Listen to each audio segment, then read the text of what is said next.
that you're trying to accomplish. All right. Now, as far as the company, you want to get an A-rated company or better. An A is the highest rating you get, just like in grade school. Can't go get higher than an A, because life insurance carriers are rated based on their credit worthiness, just like how we're rated on our credit worthiness. We have credit scores, they have credit scores, or financial strength scores. So A or better. The second thing I would look at is you want to get a mutual company.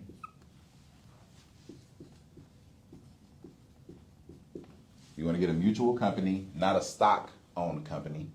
I mean, I guess there's pros and cons to both. I prefer mutual companies because when you own a life insurance policy that is bought through a mutual company, you're actually now a shareholder of that company. I don't know if y'all got Navy Federal Credit Union, or any credit union for that matter, but typically you'll get better interest rates, you'll get better loan products, you'll get better interest returns on your investments at a bank or at a credit union than you would at a bank. And that's just because a credit union passes its profits on to its members. Same thing with a mutual company. They pass their profits on to their members, us, the policyholders. Number 3, I like companies that offer whole life and IUL because it shows diversity and flexibility. I don't like companies that just offer one or the other. All right, number 2, because that way you can pick and choose what's better for you. All right.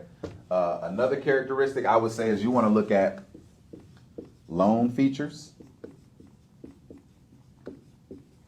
Meaning, what type of loans can you take from your policy? The 3 basic types are going to be fixed, variable, and indexed. If we're talking index universal life, if we're talking whole life, we're talking direct recognition loans versus non-direct recognition loans. All right, but loan features, ideally you want to have variable, and because you want to have variable and index because you're actually able to make money on the borrowed money from your policy with those loans.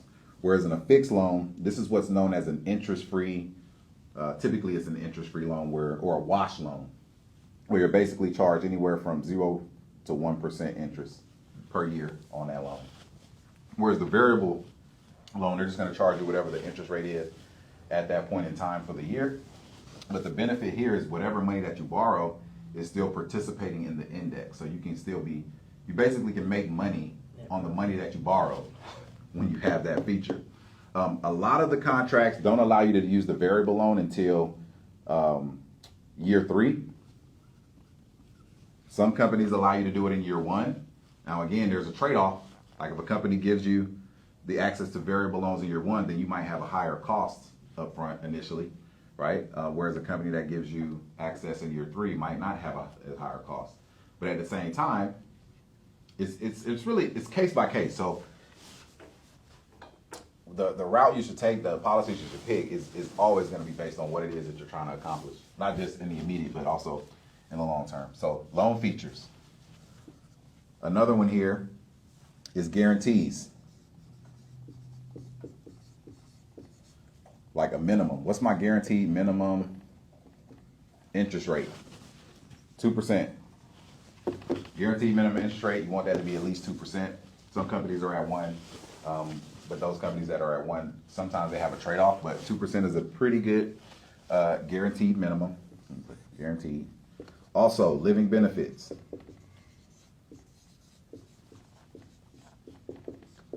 I mean, it is insurance, right? So you get insurance benefits from it. Living benefits would be chronic illness, critical illness, and terminal illness. So chronic illness just means you can't perform 2 of the 6 daily living activities, dressing, eating, walking, bathing, getting in and out of bed, going to the bathroom. Like if you can't do at least 2 of those things at the same time, that qualifies for a chronic illness. Critical illness is heart attack, stroke, you lose an arm, you have something wrong with your kidneys, like kidney disease, you're diabetic, they gotta cut your foot off, you lose your eyesight, something like that. That's a critical illness. Terminal illness is, of course, terminal, meaning a doctor says you got 12 months or less to live. You can actually use your death benefit while you're living. Another provision is called disability.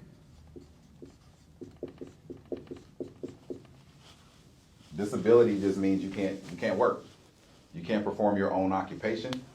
And because you can't perform your own occupation, you can't get paid, right? So that's what your insurance is for, right? The disability provisions. Also, let me come back up here. You want to have something with a no lapse guarantee? Meaning, like, let's guarantee that this policy don't lapse for at least 10, 20 years, or as long as I pay a certain amount of money. Let's make sure that it doesn't lapse. Let me see, what else? Rated mutual whole life loan fee guarantee. Would it be any you would add? No, this makes. Oh, wait a minute. Forgot. Index options. Actually, I shouldn't put index options in the same sentence because that could just mean a whole different thing. Index choices. Meaning you have different crediting strategies on how your money can be credited or allocated. The most popular allocation is going to be your S&P 500, 1 year point to point. Matter of fact, maybe we can do tomorrow, we do the S&P 500, we can look at how the crediting works in the IUL, because that confuses a lot of people. One of the negative criticisms I see with IUL is, well, what if you get a 0 in your first year? Well, that's not saying that that's not possible, but if you've ever played dice, craps, or anything like that, if for you to get a 0 1 year in a row, let alone 2 years in a row, would be equivalent to you rolling doubles 12 times in a row with the same number. Like it's could it happen? Yeah, it could happen, but the likelihood of that happening is not as possible in my personal opinion. So once you understand how the crediting works, then it helps us understand why this is so powerful when we know that our returns are marked to the upswings of the market and our gains are locked in. And even if the market goes negative, we keep the gains that we made. So if you think about red light, green light, right? If you take 2 steps forward and if you're still moving, when they say red light, then you got to go all the way back to the beginning, right? And so that, just think about average investing. Yeah, you can make a bunch of money. Like if you think from 2020 to where we are today, there's people that made a bunch of money, right? But it's also people that had lost a lot of money just going from there because now we're reversing. We're going in the other direction. So could that be good? Could it be bad? Depends on your time horizon. If you're older, that's not a good thing. If you're younger, maybe you can ride it out. The worst thing that can happen is the market trades sideways for the next 30, 40 years, and you're invested in the market and didn't capture any of that upside growth, and you just kind of stuck like Chuck. So that's why, as far as having something in your account that could capture the upside of the market, you got to have that, especially if the money don't got to be in the account to get the growth. That's like a cheat code.